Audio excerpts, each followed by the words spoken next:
Screen YouTube ಚಾನೆಲ್ಗೆ ಸ್ವಾಗತ. ನಾನು ಶ್ವೇತಾ ಕಲಕಣಿ. ವಿಚಿತ್ರ ಅಂದ್ರೆ ವಿಚಿತ್ರವಾದಂತಹ ಘಟನೆಗೆ ಭಾರತ ದೇಶ ಸಾಕ್ಷಿಯಾಗಿದೆ. ಯಾಕೆ ಅಂತ ಅಂದ್ರೆ ಗಂಡನ ಕಿಡ್ನಿ ಮಾರ್ಬಿಟ್ಟು ಹಣ ದೋಚ್ಕೊಂಡು ಸುಮಾರು 10 ಲಕ್ಷ ಹಣವನ್ನ ಎತ್ಕೊಂಡು ಪರಸಂಗವನ್ನ ಮಾಡಿರುವಂತಹ ಆ ಪತ್ನಿ ಲವರ್ ಜೊತೆಗೆ ಓಡಿ ಹೋಗಿರುವಂತಹ ಘಟನೆ ಒಂದು ನಡೆಯುತ್ತೆ. ಕೆಲವರು ಈ ಒಂದು ವಿಷಯವನ್ನ ಹಿಂಗೂ ಆಗುತ್ತಾ ಅಂತ ಹೇಳಿ ಹಣೆ ಹಣೆ ಚಚ್ಕೊಳ್ತಾ ಇದ್ರೆ, ಇನ್ನೊಂದು ಕಡೆ ಹುಷಾರಾಗಿರ್ಬೇಕು ಅಂತ ಹೇಳಿ ಜನ ಅಲರ್ಟ್ ಆಗ್ತಾ ಇದ್ದಾರೆ. ನೋಡಿ, ಇಂತಹ ಅಂತಂದ್ರೆ ಇವತ್ತು ಎಂತಹ ಕಾಲ ನಡೀತಾ ಇದೆ ಅನ್ನೋದನ್ನ ನೀವು ಅರ್ಥ ಮಾಡ್ಕೊಳ್ಳಿ.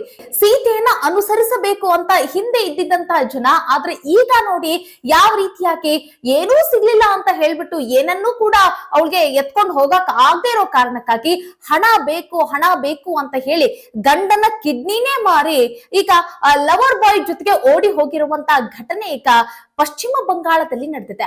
ಹಾಗಾದ್ರೆ ಗಂಡ ಅಂದ್ರೆ ಹೆಂಡತಿಗೆ ಕಿಡ್ನಿ ಕೇಳಿದ ತಕ್ಷಣ ಅವ್ರು ಮಾರಿದ್ಯಾಕೆ, ಗಂಡನ ಮನವೊಲಿಸಿದ್ ಹೇಗೆ, ಮತ್ತೆ ಆಕೆ ಲವರ್ ಬಾಯ್ ಜೊತೆ ಓಡಿ ಹೋಗಲು ಕೂಡ ಕಾರಣ ಏನು, ಇದೆಲ್ಲದರ ಇನ್ ಡಿಟೇಲ್ ಮಾಹಿತಿಯನ್ನ ನೋಡ್ತಾ ಹೋಗೋಣ. ಅದಕ್ಕೂ ಮುಂಚೆ ನಮ್ಮ ಯೂಟ್ಯೂಬ್ ಚಾನೆಲ್ ಇನ್ನು ಕೂಡ ಯಾರಾದ್ರೂ ಸಬ್ಸ್ಕ್ರೈಬ್ ಮಾಡಿಲ್ಲ ಅಂತಂದ್ರೆ ಈ ಕೂಡಲೇ ಸಬ್ಸ್ಕ್ರೈಬ್ ಮಾಡಿ. ಎಲ್ರಿಗೂ ಒಂದು ಕ್ಯೂರಿಯಾಸಿಟಿ ಅಂತೂ ಇದ್ದೇ ಇರುತ್ತೆ, ಇಂಥವ್ರು ಯಾರಪ್ಪ ಈ ಕಾಲದಲ್ಲಿ ಅಂತ ಹೇಳಿ. ಅಂತಂದ್ರೆ ಇತ್ತೀಚೆಗೆ ಗಂಡ ಹೆಂಡತಿಗೆ ಈ ರೀತಿ ಮೋಸ ಮಾಡೋದು ಈ ತರದ್ದು ನಡೀತಾ ಇರುತ್ತೆ. ಆದ್ರೆ ಕಿಡ್ನಿಗೆ ಕೈ ಹಾಕಿರೋ ವಿಚಾರ ನಡೆದಿರಲಿಲ್ಲ. ಕಿಡ್ನಿನ ಮಾರ್ಬಿಟ್ಟು ಬೇರೆ ಹುಡುಗಿ ಜೊತೆ ಓಡ್ ಹೋಗೋದು, ಬೇರೆ ಹೆಣ್ಣುಮಗಳ ಜೊತೆ ಓಡೋಗೋದು ಈ ರೀತಿ ನಡೆದಿರ್ಲಿಲ್ಲ. ಬಟ್ ಇಲ್ಲೊಂದು ವಿಚಿತ್ರವಾದಂತಹ ಘಟನೆ. ಇಲ್ಲಿ ಹೆಂಡತಿ ಗಂಡನ ಕಿಡ್ನಿನ ಮಾರಿ, ಹಣಕ್ಕಾಗಿ ಗಂಡನ ಕಿಡ್ನಿನ ಮಾರಿ ತನ್ನ ಲವರ್ ಜೊತೆ ಓಡಿ ಹೋಗಿರುವಂತಹ ಘಟನೆ.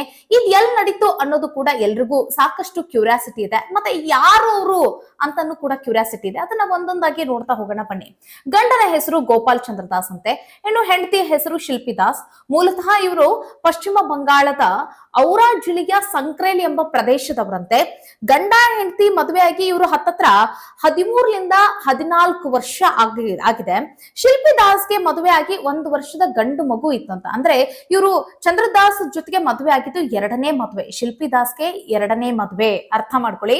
ನಂತರ ಅಂತಂದ್ರೆ ಈಗ ಶಿಲ್ಪಿ ದಾಸ್ಗೆ ಒಂದು ಮಗು ಕೂಡ ಇತ್ತು.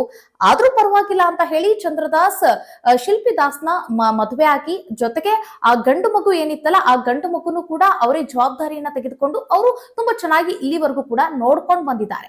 ಹತ್ತತ್ರ 13ರಿಂದ 14 ವರ್ಷದ ಸುಖವಾದಂತ ದಾಂಪತ್ಯ ಜೀವನ ಇವರಿಬ್ರು ಕೂಡ ನಡೆಸ್ಕೊಂಡು ಬಂದ್ರು. ಆದ್ರೆ ಎಲ್ಲಿಯೂ ಕೂಡ ಶಿಲ್ಪಿ ದಾಸ್ಗೆ ವ್ಯಾಮೋಹ ಇರಲಿಲ್ಲ. ಹಣದ ವ್ಯಾಮೋಹ ಆಗಿರ್ಬೋದು, ಮತ್ತೆ ಅದರ ಈ ಆಸೆ ಕನಸುಗಳು ಆ ರೀತಿಯಾದಂತ ಮೆಂಟಾಲಿಟಿ ಇಲ್ಲದೆ ಇರುವಂತ ಹುಡುಗಿ ಆಗಿದ್ಲು. ಸೊ ಹೀಗಾಗಿ ಗಂಡ ಮತ್ತೆ ಹೆಂಡತಿ ಇಬ್ರು ಆರಾಮಾಗೇ ಇದ್ರು. ಆದ್ರೆ ಅದು ಇತ್ತೀಚೆಗೆ ಅದ್ ಯಾಕೋ ಏನೋ ಶಿಲ್ಪಿ ದಾಸ್ಗೆ ಒಂದಿಷ್ಟು ಆಸೆ ಕನಸುಗಳು ಹುಟ್ಲಿಕ್ಕೆ ಶುರುವಾಗುತ್ತೆ. ಗಂಡನ ಮುಂದೆ ಒಂದ್ ಮಾತು ಹೇಳ್ತಾರಂತೆ, ಏನಂತ, ನಾವು ಹೀಗೆ ಇದ್ಬಿಟ್ರೆ ನಮ್ಗೆ ನೋಡಿದಂತ ಜನ ನಮ್ಗೆ ಗೌರವವನ್ನ ಕೊಡೋದಿಲ್ಲ. ಸೊ ಹೀಗಾಗಿ ನಾವು ಹಣ ಮಾಡ್ಬೇಕು, ಒಂದೊಳ್ಳೆ ಮನೆಯನ್ನ ಪರ್ಚೇಸ್ ಮಾಡ್ಬೇಕು, ಮನೆ ಕಟ್ಟಬೇಕು, ಮನೆಯಲ್ಲಿ ನಾವು ಒಂದು ಅದ್ಭುತವಾದಂತ ಜೀವನ ಮಾಡ್ಬೇಕು. ಸೊ ನಾವು ಹೀಗಿದ್ರೆ ಆಗಂಗಿಲ್ಲ, ನಾವು ಉತ್ತಮವಾದಂತ ಜೀವನ ಮಾಡಿದ್ರೆ ಜನ ನಮಗೆ ಗೌರವ ಕೊಡ್ತಾರೆ. ಸೊ ಈ ರೀತಿ ಆಸೆ ಕನಸುಗಳನ್ನ ಬೆಳೆಸ್ಕೊಳ್ಳಿಕ್ಕೆ ಶುರು ಮಾಡ್ತಾಳೆ. ಆಗ ಚಂದ್ರದಾಸ್ ಅವರು ಹೆಂಡತಿಯ ಮಾತನ್ನ ಕೇಳಿಸ್ಕೊಂಡು, ಇಷ್ಟು ದಿನಗಳ ಕಾಲ ಬಡತನದ ಬೇಗೆಯಲ್ಲಿ ನಾವು ಬೆಂದಿದ್ದು ಸಾಕು, ಇನ್ನು ಮುಂದೆ ಆದ್ರೂ ನಾವು ಹೊಸದಾಗಿ ಮತ್ತೆ ತುಂಬಾ ಚೆನ್ನಾಗಿ ಲೈಫ್ ಲೀಡ್ ಮಾಡೋಣ ಅಂತ ಹೇಳಿ ಚಂದ್ರದಾಸ್ ಶಿಲ್ಪಿ ದಾಸ್ ಹೇಳಿರುವಂತ ಆ ಮಾತನ್ನ ಕೇಳ್ತಾರೆ. ಹಂಗ ನೋಡಿದ್ರೆ ಇಲ್ಲಿ ಚಂದ್ರದಾಸ್ ಅವರು ಏನ್ ಕೆಲಸ ಮಾಡ್ತಾ ಇದ್ರು ಅಂತಂದ್ರೆ, ಅವ್ರಿಗೆ ತುಂಬಾ ಅಂದ್ರೆ ತುಂಬಾ ಕಡಿಮೆ ಸಂಭಾವನೆ ಬರುವಂತ ಒಂದು ಚಿಕ್ಕ ಪುಟ್ಟ ಕೆಲಸವನ್ನ ಮಾಡ್ತಿರ್ತಾರೆ. ಅಷ್ಟಾಗಿ ಹೇಳ್ಕೊಳ್ಳುವಂತ ಲೆವೆಲ್ಗೆ ಅವ್ರ ಹತ್ರ ಸ್ಯಾಲರಿ ಇರೋದಿಲ್ಲ. ಬಟ್ ಹೆಂಡತಿಗೂ ಕೂಡ ಏನು ಕೊರತೆ ಆಗದಂತೆ ನೋಡ್ಕೊಂಡಿರ್ತಾರೆ, ಮತ್ತೆ ಆ ಮಗನಿಗೂ ಕೂಡ ಏನೂ ಕೊರತೆ ಆಗದಂತೆ ನೋಡ್ಕೊಂಡಿರ್ತಾರೆ. ಆದ್ರೆ ಶಿಲ್ಪಿ ದಾಸ್ದು ಒಂದು ಕೋರಿಕೆ ಆಗಿರುತ್ತೆ, ನಾವು ಹೀಗೆ ಇದ್ರೆ ಆಗೋದಿಲ್ಲ, ನಾವು ಇನ್ನೂ ಚೆನ್ನಾಗಿ ಜೀವನ ಮಾಡೋಣ, ಮಗನಿಗೂ ಕೂಡ ಒಂದೊಳ್ಳೆ ವಿದ್ಯಾಭ್ಯಾಸವನ್ನ ಕೊಡ್ಸೋಣ ಅಂತ ಹೇಳಿ ಅವ್ರು ಇತ್ತೀಚೆಗೆ ಈ ರೀತಿ ಮಾತಾಡ್ಲಿಕ್ಕೆ ಶುರು ಮಾಡ್ತಾರೆ. ಆಗ ಚಂದ್ರದಾಸ್ ಅವ್ರಿಗೆ ಇಷ್ಟು ದಿನ ಹೇಳದಿರುವಂತ ನನ್ನ ಹೆಂಡತಿ ಶಿಲ್ಪಿ ದಾಸ್ ಈಗ ಹೇಳ್ತಾ ಇದ್ದಾರಂತಂದ್ರೆ ಅವ್ರಿಗೂ ಕೂಡ ಆಸೆ ಆಗ್ತಾ ಇದೆ, ನಾವು ಅದ್ಭುತವಾದಂತ ಜೀವನ ಮಾಡ್ಬೇಕು ಅಂತ ಹೇಳಿ ಆಗ ಗಂಡ ಏನ್ ಮಾಡ್ತಾರೆ, ಇನ್ನೂ ಹೆಚ್ಚಿನ ದುಡಿಮೆ ಮಾಡ್ಲಿಕ್ಕೆ ಶುರು ಶುರು ಮಾಡ್ತಾರೆ.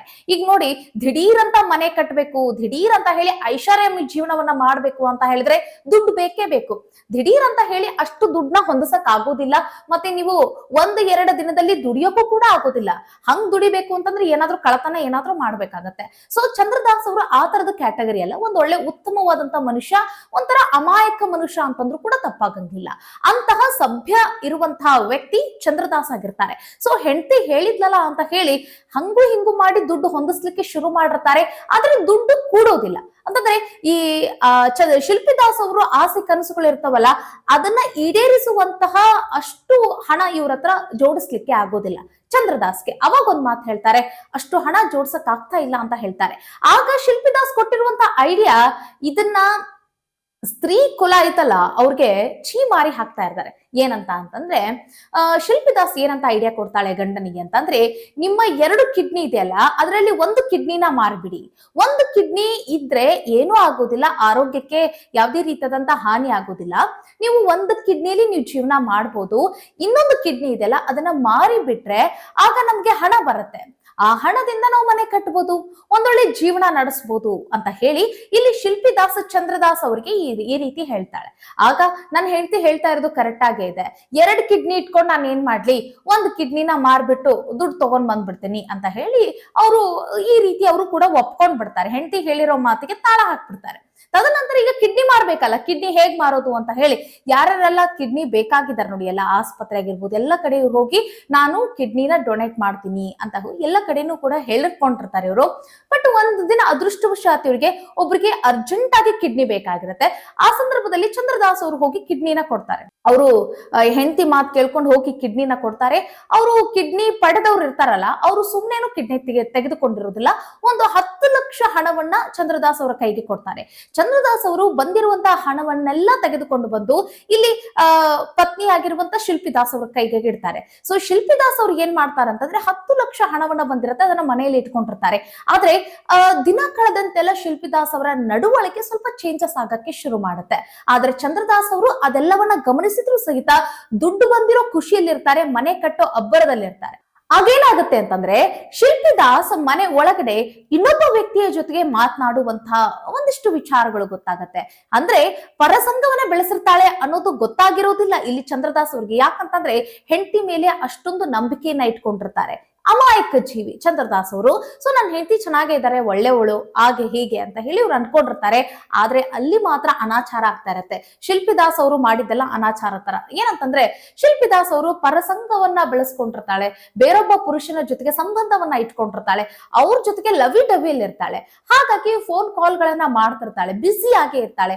ಎಷ್ಟೇ ಕರೆದ್ರು ಎಷ್ಟೇ ಮಾತಾಡಿದ್ರು ಸಹಿತ ಅವಳ ಜ್ಞಾನ ಎಲ್ಲ ಪರಪುರುಷನ ಜೊತೆಗೆ ಇರುತ್ತೆ. ಸೊ ಪರಪುರುಷ ಅಂತಂದ್ರೆ ಆತ ಯಾರು ಅಂತ ಕೇಳಿದ್ರೆ ಆತನ ಹೆಸರು ಗುರು. ಆತ ಬಂದ್ಬಿಟ್ಟು ಒಂದು ಪೇಂಟರ್ ಆಗಿರ್ತಾನೆ, ಪೇಂಟರ್ ಕೆಲಸವನ್ನ ಮಾಡ್ಕೊಂಡಿರ್ತಾನೆ. ಈಕೆಗೆ ದುಡ್ಡನ್ನ ಹೊಂದಿಸುವಂತ ಹೇಳಿ ತನ್ನ ಲವರೇ ಹೇಳಿದ್ನೋ ಏನೋ ಗೊತ್ತಿಲ್ಲ, ಒಟ್ಟಿನಲ್ಲಿ ಆತನ ಜೊತೆಗೆ ಸಂಪರ್ಕದಲ್ಲಿರ್ತಾಳೆ, ಫೋನ್ ಕಾಲ್ ಅಲ್ಲಿ ಇರ್ತಾಳೆ. ಬಟ್ ಈ ಗುರು ಹೆಂಗ್ ಸಿಕ್ಕ ಇವಳಿಗೆ ಅಂತ ಕೇಳಿದ್ರೆ ಫೇಸ್ಬುಕ್ ಮೂಲಕ ಸಿಕ್ಕಿರ್ತಾನೆ. ಫೇಸ್ಬುಕ್ ಮೂಲಕ ಈಕೆಗೆ ಆತ ಪರಿಚಯ ಆಗಿರ್ತಾರೆ, ಸಂಪರ್ಕವನ್ನ ಹೊಂದಿರ್ತಾರೆ. ತದನಂತರ ಇಂತಹ ಬಕ್ವಾಸ್ ಐಡಿಯಾಗಳು ಇಲ್ಲಿ ಶಿಲ್ಪಿದಾಸ್ ಅವ್ರಿಗೆ ಬಂದಿರತ್ತೆ. ಸೊ ಗಂಡನ ಕಿಡ್ನಿಯನ್ನ ಮಾರಿ 10 ಲಕ್ಷ ಹಣವನ್ನ ಹೆಂಗಿದ್ರು ಮನೆಯಲ್ಲಿ ಇರಿಸ್ಕೊಂಡಿರ್ತಾಳೆ. ಸೊ ತದನಂತರ ಸ್ವಲ್ಪ ಚಂದ್ರದಾಸ್ ಅವ್ರಿಗೆ ಅನುಮಾನ ಬರ್ಲಿಕ್ಕೆ ಶುರುವಾಗುತ್ತೆ. ಯಾಕಂತಂದ್ರೆ ನನ್ನ ಹೆಂಡತಿ ನನ್ ಮೇಲೆ ಗಮನನೇ ಕೊಡ್ತಾ ಇಲ್ಲ, ನನ್ ಜೊತೆ ಮಾತಾಡ್ತಾನೆ ಇಲ್ಲ ಅಂತ ಹೇಳಿ. ಸೊ ಅಷ್ಟೊತ್ತಿಗಾಗ್ಲೇ ಇಲ್ಲಿ ಗುರು ಜೊತೆಗೆ ಇಲ್ಲಿ ಶಿಲ್ಪಿದಾಸ್ ಅವರು ಒಂದ್ ಹೆಜ್ಜೆ ಮುಂದೆನೆ ಹೋಗಿರ್ತಾರೆ. ಅಂತಂದ್ರೆ ಅಸಭ್ಯವಾದಂತ ವರ್ತನೆ ಜೊತೆಗೆ ಅವರು ಒಂದ್ ಹೆಜ್ಜೆ ಮುಂದೆನೆ ಇರ್ತಾರೆ. ಜೊತೆಗೆ ಇಲ್ಲಿ ಏನಾಗತ್ತೆ ಅಂತಂದ್ರೆ ಅವಾಗ ಚಂದ್ರದಾಸ್ ಅವರು ಒಂದಿಷ್ಟು ಅನುಮಾನಗಳು ಬರ್ತಾ ಇರತ್ತೆ. ಯಾಕೆ ಏನು ನನ್ನ ಜೊತೆ ಮಾತಾಡ್ತಾ ಇಲ್ಲ, ಕರೆದ್ರು ಕೂಡ ಮಾತಾಡಲ್ಲ, ಏನಕ್ಕೆ ರಿಯಾಕ್ಟ್ ಮಾಡ್ತಿಲ್ಲ ಅಂತ ಹೇಳಿ ಕೇಳುವಂತ ಸಂದರ್ಭದಲ್ಲಿ 1 ದಿನ 2 ದಿನ 3 ದಿನ ಸುಮ್ಮನೆ ಎದ್ಬಿಟ್ಟು 4ನೇ ದಿನಕ್ಕೆ ಚಂದ್ರದಾಸ್ ಅವರು ತಂದಿಟ್ಟಿರುವಂತ ಆ 10 ಲಕ್ಷ ಹಣ ಏನಿತ್ತಲ್ಲ, ಆ 10 ಲಕ್ಷ ಹಣದ ಜೊತೆಗೆ ಶಿಲ್ಪಿದಾಸ್ ತನ್ನ ಲವರ್ ಜೊತೆಗೆ ಓಡ್ ಹೋಗ್ಬಿಡ್ತಾಳೆ, ಎಸ್ಕೇಪ್ ಆಗ್ಬಿಡ್ತಾಳೆ. ಸೊ ತದನಂತರ ನನ್ನ ಹೆಂಡತಿ ಕಾಣಿಸ್ಕೊಳ್ತಾ ಇಲ್ಲ, ಎಲ್ಲಿ ನೋಡಿದ್ರು ಕಾಣಿಸ್ತಾ ಇಲ್ಲ ಅಂತ ಹೇಳಿ ಇಲ್ಲಿ ಚಂದ್ರದಾಸ್ ಅವರು ಹೆಂಡತಿನ ಹುಡುಕಿದ್ದು ಕಣ್ಣೀರಿಟ್ಟಿದ್ದು ನನ್ನ ಹೆಂಡತಿ ಕಾಣಿಸ್ತಾ ಇಲ್ಲ, ನಾನು ಬೈದಿದ್ಕೆ ಸಿಟ್ಟು ಮಾಡ್ಕೊಂಡು ಎಲ್ಲಿ ಹೋದ್ಲೋ ಏನೋ ಅಂತ ಹೇಳಿ ತುಂಬಾ ಹುಡುಕ್ತಾರೆ, ತುಂಬಾ ಅವರು ಹಂಬಲಿಸ್ತಾರೆ, ಕಣ್ಣೀರಿಡ್ತಾರೆ. ತದನಂತರ ಅವ್ರಿಗೆ ತೋಚಿದ್ದು ಪೊಲೀಸ್ ಠಾಣೆಗೆ ಹೋಗಿ ಒಂದು ಕಂಪ್ಲೇಂಟ್ ಕೊಡೋಣ ಅಂತ ಹೇಳಿ ಹೋಗಿ ಪೊಲೀಸ್ ಠಾಣೆಗೆ ಹೋಗಿ ಒಂದು ಕಂಪ್ಲೇಂಟ್ ಅನ್ನ ಕೊಡ್ತಾರೆ. ಆಗ ಪತ್ತೆ ಹಚ್ಚಿದ ಮೇಲೆ ಗೊತ್ತಾಗತ್ತೆ ಇವರು ತನ್ನ ಲವರ್ ಜೊತೆಗೆ ಓಡಿ ಹೋಗಿದ್ದಾಳೆ, ಶಿಲ್ಪಿದಾಸ್ ಅನ್ನುವಂತ ಮಾಹಿತಿ ಸಿಗುತ್ತೆ. ಸೊ ಇದು ವಿಚಾರ ಆಗಿತ್ತು ಕಣ್ರಿ. ಅರ್ಥ ಮಾಡ್ಕೊಳ್ಳಿ ಸ್ನೇಹಿತರೆ, ಮನುಕುಲ ಎಷ್ಟು ಕೆಟ್ಟ ಹೋಗ್ತಾ ಇದೆ ಅನ್ನೋದನ್ನ ನೋಡಿ. ಹಿಂದೆ ಸೀತೆ ಯಾವ ರೀತಿಯಾಗಿ ತಮ್ಮ ಜೀವನವನ್ನ ಗಂಡನಿಗಾಗಿ ಮುಡುಪಾಗಿ ಇಟ್ಟಿದ್ರು. ಮತ್ತೆ ಗಂಡ ವನವಾಸಕ್ಕೆ ಹೋಗ್ತೀನಿ ಅಂತಂದ್ರೆ ಅಲ್ಲಿ ಹೆಂಡತಿನೂ ಕೂಡ ಹೋಗ್ಬೇಕನ್ನೋ ಅನಿವಾರ್ಯತೆ ಏನಿರ್ಲಿಲ್ಲ. ಆದ್ರೆ ಗಂಡ ಹೋಗ್ತಾ ಇದ್ದಾರೆ, ರಾಮ ಹೋಗ್ತಾ ಇದ್ದಾರೆ ಅಂತ ಹೇಳಿ ತಾನು ಕೂಡ ನಾನು ಇಲ್ಲಿದ್ದೇನ್ ಮಾಡ್ಲಿ, ನನ್ನ ಜೊತೆಗೆ ನಾನು ಹೋಗ್ತೀನಿ ಅಂತ ಹೇಳಿ ಗಂಡನ ಜೊತೆಗೆ ತಾನು ಕೂಡ ಹಿಂದೆ ಹೆಜ್ಜೆಯನ್ನ ಇಟ್ಟು ವನವಾಸಕ್ಕೆ ಹೋಗ್ತಾರೆ. ಅಂತಹ ಸ್ತ್ರೀಯರು ಜೀವಿಸಿರುವಂತಹ ಈ ನೆಲದಲ್ಲಿ ಇಂತಹ ಪಾಪಿಗಳು ಇದಾರಲ್ಲ, ಸೊ ಇದು ಒಂಥರ ಶೇಮ್ ಅಂತ ಅನ್ಸುತ್ತೆ. ನೋಡೋಣ ಈ ಶಿಲ್ಪಿದಾಸ್ ಅವ್ರಿಗೆ ಎಂತಹ ಶಿಕ್ಷೆ ಆಗತ್ತೆ. ಒಟ್ಟಿನಲ್ಲಿ ಈಗ ಚಂದ್ರದಾಸ್ ಅವರು ಒಂದು ಕಿಡ್ನಿನೂ ಕಳೆದುಕೊಂಡ್ರು, ಹಣವನ್ನು ಕಳೆದುಕೊಂಡ್ರು, ಹೆಂಡತಿನೂ ಕಳೆದುಕೊಂಡು ಕಂಗಾಲಾಗಿದ್ದಾರೆ. ನೋಡೋಣ ಇವರ ಜೀವನ ಮುಂದೆ ಎಲ್ಲಿಗೆ ಹೋಗಿ ನಿಲ್ಲುತ್ತೆ ಅಂತ ಹೇಳ್ತಾ ಈ ಸ್ಟೋರಿಯ ಬಗ್ಗೆ ನಿಮಗೆ ಏನ್ ಅನಿಸ್ತು ಅನ್ನೋದನ್ನ ಕಾಮೆಂಟ್ ಮಾಡೋದನ್ನ ಮರಿಬೇಡಿ. ಒಟ್ಟಿನಲ್ಲಿ ವಿಚಿತ್ರ ಘಟನೆಗಳಿಗೆ ಇತ್ತೀಚಿನ ಜೀವನ ಸಾಕ್ಷಿ ಆಗ್ತಾನೆ ಹೋಗ್ತಾ ಇದೆ. ಒಟ್ಟಿನಲ್ಲಿ ಗಂಡು ಹೆಣ್ಣಿಗೆ ಮೋಸ ಮಾಡ್ತಾ ಬಂದಿರೋದು ಇದು ಒಂದು ರೀತಿ ಸಾಮಾನ್ಯ ಆಗಿತ್ತು. ಆದ್ರೆ ಈಗ ಹೆಣ್ಣು ಕೂಡ ಗಂಡನಿಗೆ ಮೋಸ ಮಾಡ್ತಾ ಇರೋದು ಕೂಡ ಈಗ ವಿಚಿತ್ರಗಳಲ್ಲಿ ವಿಚಿತ್ರ ಆಗ್ತಾ ಇದೆ. ಇದರ ಬಗ್ಗೆ ನಿಮಗೆ ಏನ್ ಅನಿಸ್ತು ಅನ್ನೋದನ್ನ ಕಾಮೆಂಟ್ ಮಾಡೋದನ್ನ ಮರಿಬೇಡಿ. ಮುಂದಿನ ವಿಡಿಯೋದಲ್ಲಿ ಮತ್ತೊಂದು ವಿಚಾರದೊಂದಿಗೆ ಸಿಗೋಣ. ನಮಸ್ಕಾರ.